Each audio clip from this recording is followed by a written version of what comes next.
Good evening, good evening, good evening, good evening. It's your man, God of Dice, man. We are back. We are back with another episode. Hope everybody had a very good weekend. Hope you're having a very good start of your week. It is Tuesday. Memorial Day weekend coming up. Hope you are planning to, get out and have fun, spend time with the family and the friends and all of that good stuff. Hold on. How you doing, Dr. Nikki? Yeah, let me get it in. There's a lot going on this evening. Namely, the other space, but I am, got the game on in the background. It's a pretty good game so far. We're talking about Boston and the Pacers. We'll be giving my kind of breakdown. I thought both series started on Wednesday, but either way, let's talk about the game going on tonight. Let's talk about the game going on tonight. In the series, this started, game one. You got Boston and the Pacers who finished off a game, New York team, but the injuries caught up to them. You can't keep having guys, key players, go out for injury. And let's give credit to the Knicks for pushing it to 7. With all things considered, no Julius Randle, OG gets hurt, Jalen gets hurt. I mean, this is a team that is in need of a little bit more talent, but it's a lot to overcome them injuries. But Pacers did what they were supposed to do, take advantage of that situation and blew them off the court in that game 7. Now, looking forward to this Boston and Pacers series. I think, and you can quote me on this. How you doing, Miss Murray? You can quote me on this, man. I tuned in. Let me see. Sidebar. I tuned into the concert for like 5 seconds. Come on, dude, same shit. But anyway. Yeah, Boston and Pacers. I think the series is going to be a lot closer than a lot of people think. I know Boston is the heavy favorite coming into the series, considering their pedigree of being in this position before. Pacers first time being here in a very very long time. Pacers is a very young team. Boston, when you look at it on paper, Boston has advantages at a lot of key positions. But I think what's going to determine how this series goes is will the Pacers be able to enforce their pace of play. And we know this with Boston. Boston is known to at times play down to the level of their competition. You saw that in round 1. They didn't look as sharp as they were during the regular season. You saw that against Cleveland. I think that Cleveland series could have went 6 if they'd have been a healthy team. But hey, injuries happen in the playoffs. But I think this series is going to be a lot closer than a lot of people think. I know Pacers have the ability to go shot for shot with Boston. I think what's going to be the key factor in this is, does Boston get caught up in trying to play the Pacers style of play? Now, Boston is they have the talent on both, on the offensive end of being able to keep up with the Pacers, but I don't think you want to get it to a track meet, and you're kind of seeing that with game 1 with how the score is right now. Let me peek at it real quick. 43-35 Pacers are down. I think Boston wants to impose their style of play in this series, and I think if they are able to do that throughout the course of the series, the Pacers are going to be in trouble. The Pacers, very good offensive team, the best offensive team this season stat-wise, but they don't play defense like that. And if Boston is able to play their style of offense, whether they're able to kind of get into their sets, get into those kind of open threes, open looks, a lot of dribble drive by Jason Tatum, Jaylen Brown. If they're able to play that style of ball, it might be a short series for the Pacers. But I think when you watch Boston play, like I said, and this has been kind of a trend you've seen over the past couple of seasons, where they'll play down to the level of the competition, and when it's time to turn it on, the faucet comes on a little too late. You saw that last year in the Eastern Conference Finals when they lost to the Miami Heat. This Boston team has a proclivity to play down to the level of the competition, and I think that'll be very dangerous. Do not, if I'm from a Boston fan, I'm looking back and I'm thinking about this series, like, do not try to get into a run and gun style, loosey goosey type game that the Pacers like to play. Pacers play at a very fast pace, but that also means it's a lot more turnovers than normal. They have the ability to go man for man score. You have Halliburton at the point. I think Miles Turner is going to be a very key figure in this series, especially with no Porzingis. I think Horford We'll challenge him defensively, but Turner, when he's able to pull a big man out, I think that opens up the drive lane. I think you're going to see a lot more dribble drive penetration. And when you look at the rosters, starting five, it's in favor of Boston, but it's not like it's that wide of a margin. When you look at it position by position, I think the Pacers have the personnel to make this a very competitive series. But if I'm going to be honest with you, and I try to be honest with you when I'm making my predictions, I got Boston winning this in 6. I think the Pacers will be able to steal 2 games out of this series. Boston kind of plays down, but the thing, if the Pacers played just a smidgen, of defense, I might pick them, but they just don't get after it defensively. You know, they took advantage of a very wounded and injured New York Knicks team, but the Knicks still took them to 7. How you doing, beautiful? Welcome to the place. This is my little quiet spot, and before I head back over to the noise, and it's missing noise over there. Jesus Christ! I mean, the concert. God damn. But I think this Miles Turner. I'm looking at Miles Turner to be a very big figure in this. I think Halliburton. I think his impact is going to be kind of wiped out when you look at the combination of Derek White and Drew Holiday getting after him. I think he's going to be able to score in this series, but I think it's going to be more of a struggle that you saw in the New York series. And, Pacers, congratulations for getting this far, but I think this is where the road kind of ends for you. I think the eyes of the basketball world are watching this series, not necessarily looking at what the Pacers are going to do, is going to how Boston's going to look on their inevitable, and I think it's inevitable, march into the NBA Finals, where it might be a dogfight. When we're talking about the team that may come out of the West. Speaking of the Western Conference, congratulations goes out to the Minnesota Timberwolves. I want to give them a round of applause. Awesome game 7. Awesome game 7. Awesome way to stick it out on the road, down 20, like midway through the third quarter, and just turn it on and play lockdown defense. And Minnesota, for people didn't watch, number 1 defense in the league for a reason. They get after it at all the positions. Conley's can get after it. Anthony Edwards put the clamps on Jamal Murray in that second half. And I think we're going to have a bit of a spectacular series. I think this Western Conference series goes 7. I think this Western Conference series goes 7. And the reason why I say it goes 7, namely because Kyrie. I don't think Kyrie, I don't know if he's hurt. I don't know if he's nursing an injury that hasn't been disclosed.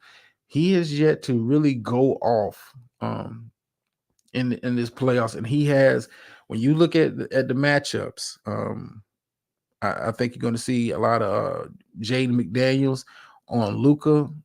Anthony Edwards is going to get a shot at Luka. I think nobody on Minnesota, when Kyrie gets it going, is going to give him that much trouble. Now, the problem is when you look at the Minnesota Timberwolves, the 2 bigs, and I think they're going to be a much bigger factor in this series. I don't think they're going to have to work as hard as they did guarding Yoke. I think for stretches during that series against the Denver Nuggets, Gobert was not a factor. He was unable to be played due to the foul trouble and his lack of mobility guarding Yoke.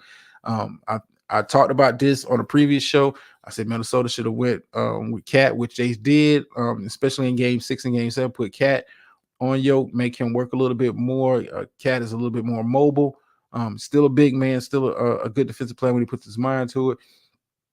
But I think the series goes 7. But I'm looking at Kyrie. For me, Kyrie is the X factor. If Kyrie gets into one of those flows, and Kyrie has a history of doing that in big moments in the playoff, if Kyrie kind of gets into that flow, it might cause problems for Minnesota. It might cause problems for Minnesota. I think they'll be able to withstand a barrage that will eventually come. Lucas is bound to have a game or two where he's about close to 40. He's known he's done that in his playoff history. But I got Minnesota. I got Minnesota winning this in 7.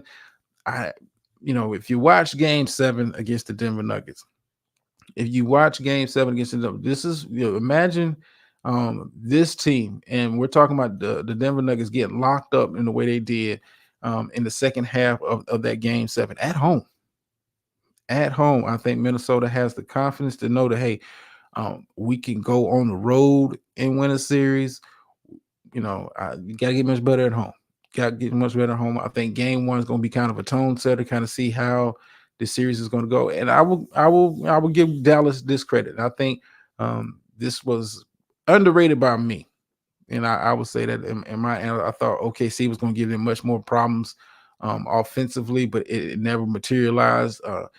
Credit Jason Kidd and the staff for putting together a very good defensive game plan against the OKC, but I don't think that game plan is going to work against a very confident and very motivated Minnesota team. I'm telling you, give me a sec, y'all. Bit of a long day, but yeah, I got Minnesota winning in seven. And we'll talk about the NBA finals closer we get to it. But if I had to, pick, it'd be Boston and Minnesota. Now, I think it's in regards to the NBA, as far as the league is concerned, their dream matchup right now, considering how fast rising Ant-Man is up on, as far as the media is concerned, is them giving him his accolades, giving him his props. The NBA's dreams matchup right now is Minnesota versus Boston. And I think we talked about this at the beginning of the playoffs. I think this playoffs, more so than any, is a changing of the guard. This is a playoffs that's going to determine who will be the face of the NBA going forward. My money's on Ant. Going forward. And like I said, we'll see what that series kind of looks like if we get there where we have Minnesota against Boston. Jason Tatum, I think if Tatum doesn't win a ring this year, I don't think you can be in the conversation. I don't think you can be in the conversation at this point. Now, if he wins a ring, let's say he doesn't win this year, wins next year, maybe we were back at the table having that discussion. But I mean, the best player as far as marketing is concerned, as far as the NBA is concerned, it's got to be Ant-Man. It's got to be Ant-Man. The guy's electrifying, gets it done on both ends of the court, and that swag and confidence is, sponsors love that. Sponsors love that, and fans love it also. Jason Tatum is just like he's got a very good game, but he doesn't jump off the screen to you. He'll have 30 points and you won't even realize he had 30. It's just, it's not marketable. In the big, grand scheme of things, the Ant-Man, the high flying dunks, the trash talking, all of that is golden to the NBA. But I think that Minnesota Boston series, if we get to that, will be must see TV. But yeah, let me see what's I'm juggling, y'all. This is not going to be a long show tonight because I got some some stuff to kind of get into. Y'all know. And kind of give y'all a preview. We got a close game still in 52-47. Just to kind of give you guys a small preview for Friday show. I may be doing a Freestyle Friday show. We'll see. We'll see. I definitely will be doing a show. I had a special request for a funeral service.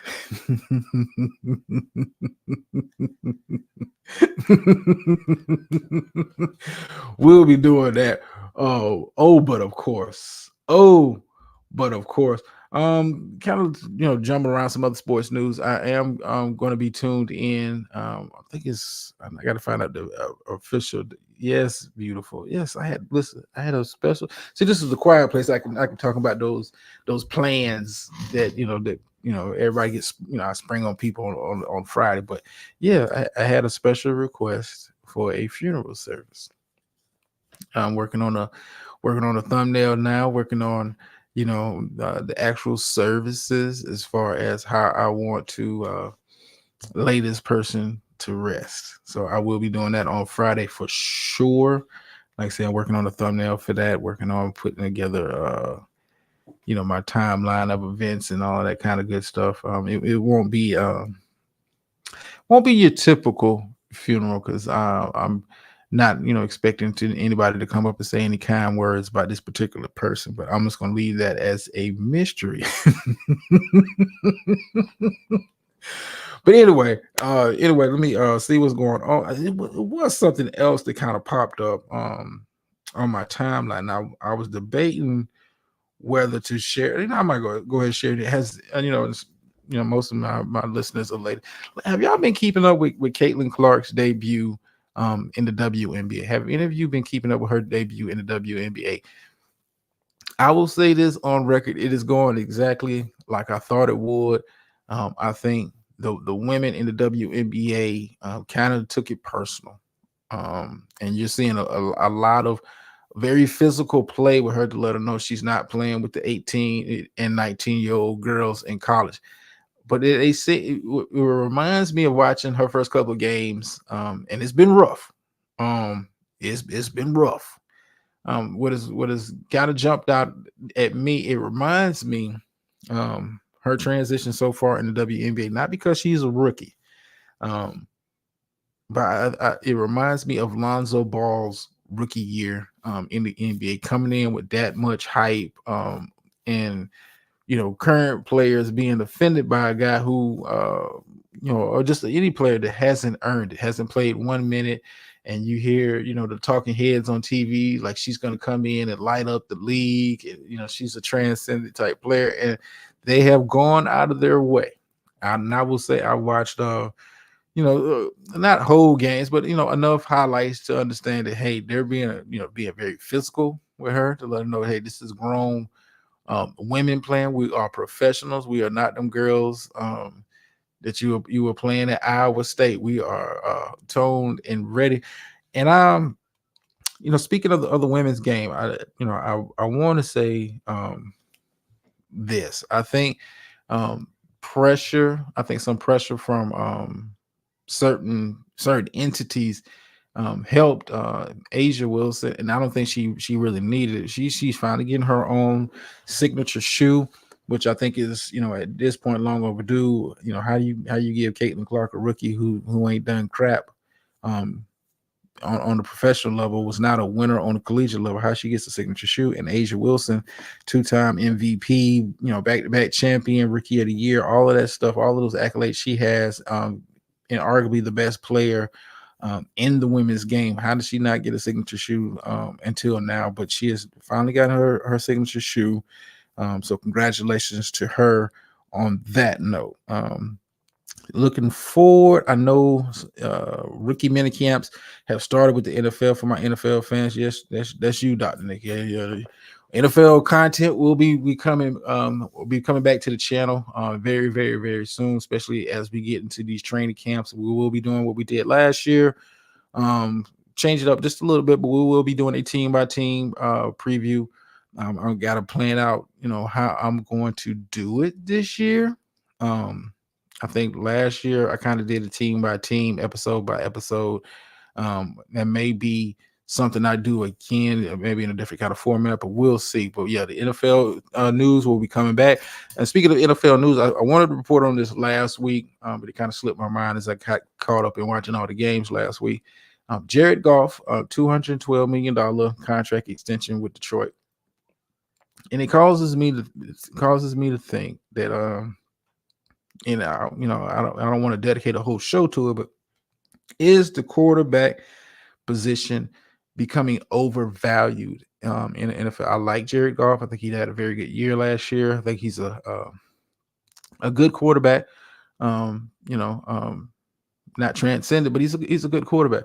But I think the quarterback position, and just my opinion, with the amount of money, the guaranteed money that is being thrown at that particular position, are they being overvalued? We've seen certain other positions not get the money that they would normally get. I'm talking about, off-ball linebackers, safeties, especially the running back position being devalued over the years. It's the quarterback position being overvalued. Is Jared Goff really worth a $212 million contract extension? These quarterbacks that's playing now. And I think outside, what's going on, Spot?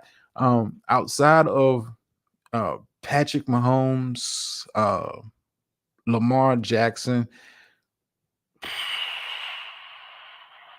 I mean, it's about maybe 7 quarterbacks that I would say that are, in the words of Cam Newton, game changers.